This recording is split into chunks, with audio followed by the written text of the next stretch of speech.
Bismillahirrahmanirrahim. Assalamualaikum warahmatullahi wabarakatuh. Alhamdulillah wa syukrulillah wassalatu wassalamu ala rasulillah amma ba'du. Berjumpa lagi dalam video kedua yang akan memperbincangkan tentang kampus kita, perguruan tinggi kita, STIT Ar-Raudatul Hasanah Medan. Bagaimana dengan visi, misi, tujuan, dan strategi yang sudah dijelaskan di video sebelumnya? Sudah menjadi jelas hendak dibawa kemanakah kita? Sudah menjadi jelas akan dibawa kemana kita kelak? Dalam video ini kita akan menegaskan bahwa visi perguruan tinggi, visi unit pengelola program studi itu jelas dan dinarasikan secara singkat menjadi pusat kajian dan pusat pengembangan pendidikan Islam yang unggul dengan sistem perguruan tinggi pesantren pada tahun 2030. Sudah siapkah kita? Sudah berpotensikah kita? Jika ada yang menyangkal bahwa visi, misi, tujuan, dan strategi tersebut hanyalah permainan kata, maka sesungguhnya kita sudah mempunyai modal yang besar. Modal yang besar itulah yang hendak kita bicarakan di video kedua ini, yaitu dalam data dosen, mahasiswa, dan keuangan, sarana dan prasarana pembelajaran. Para pendengar sekalian, Sivitas Akademika STIT Ar-Raudatul Hasanah Medan. Jika kita lihat bahwa data dosen, mahasiswa, dan keuangan kita adalah sebagaimana tampak di layar video ini, maka kita akan mengetahui bahwa potensi besar, mimpi besar, dan yang diisi oleh orang-orang besar itu sangat relevan. Mengapa visi kita besar? Karena kita mempunyai dosen yang positif dalam sisi jumlah, 21 orang secara keseluruhan, 19 orang berpendidikan S2, 2 orang berpendidikan S3.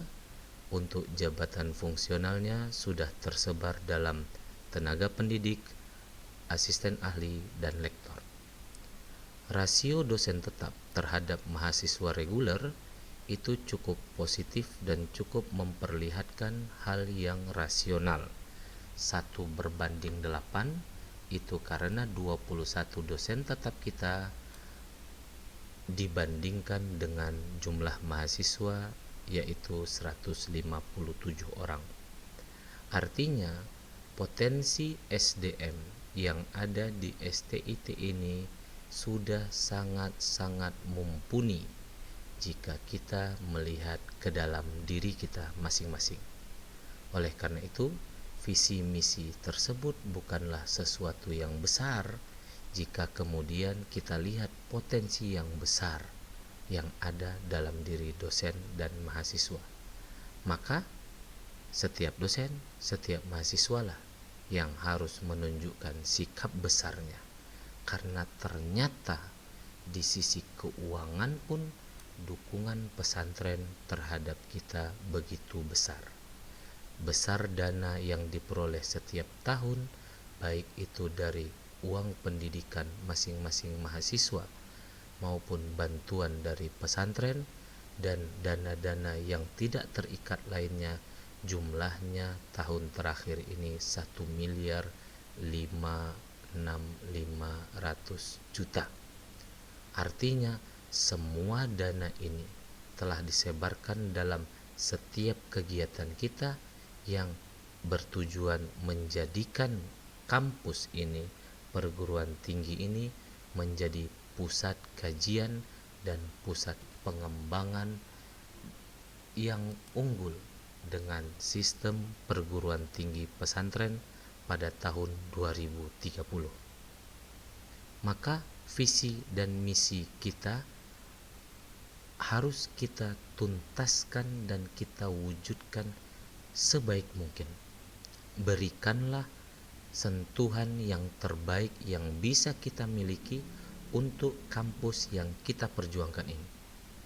Maka mari kita lihat juga bagaimana potensi yang ada dalam sarana dan prasarana pembelajaran kita.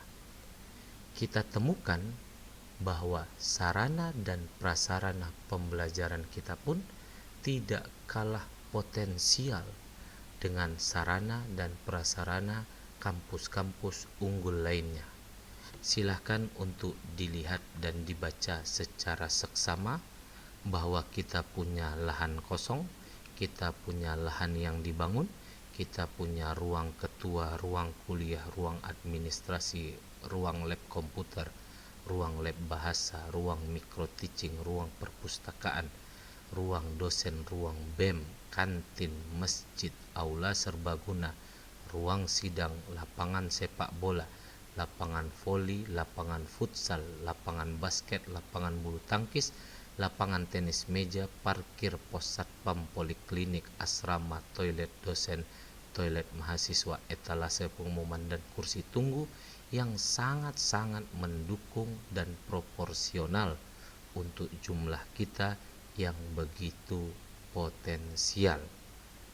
Demikian juga dengan sarana pembelajaran, ada kursi kelas, ada AC, ada kipas angin, ada proyektor, ada papan tulis, ada buku teks, ada jurnal, dan ada karya ilmiah. Maka sungguh-sungguh merugilah kita yang berada di tempat yang begitu besar harapannya menjadi pusat kajian dan pengembangan pendidikan Islam, tetapi kita tidak mau memberikan potensi terbaik kita. Hidup ini tidak akan selesai hanya dengan mengeluhkan. Hidup ini tidak akan selesai hanya dengan terus bercerita ke sana kemari. Hidup ini akan selesai jika visi kita sudah jelas, misi kita kita lakoni, tujuan kita kita fokuskan, dan strategi-strategi yang telah kita kemukakan sebelumnya kita jalani dengan sebaik mungkin. Intinya adalah setiap dosen harus melaksanakan tridharma perguruan tinggi, setiap mahasiswa harus berkontribusi dalam tridharma perguruan tinggi. Dengan tridharma perguruan tinggi ini kita balut oleh kerjasama, kita tambah oleh penjaminan mutu, maka 5 hal inilah yang akan menjadi panca dharma STIT Ar-Raudatul Hasanah. Jika pesantren Ar-Raudatul Hasanah punya panca jiwa, maka kita STIT punya panca dharma. Kita laksanakan dengan ikhlas, kita lakukan dengan sederhana, kita berdikari ukhuwah Islamiyah dan kebebasan dalam melaksanakan panca dharma kita, yaitu pendidikan, penelitian, pengabdian kepada masyarakat, kerjasama, dan publikasi. Dengan 5 itu kita harap kita menjadi pusat kajian dan pengembangan pendidikan Islam yang unggul dengan sistem perguruan tinggi pesantren pada tahun 2030. Allah yang akan mengkabulkan, kita yang terus berharap. Terkadang Allah bukan tidak memberi, tetapi kita yang malas untuk meminta. Syukran. Assalamualaikum warahmatullahi wabarakatuh.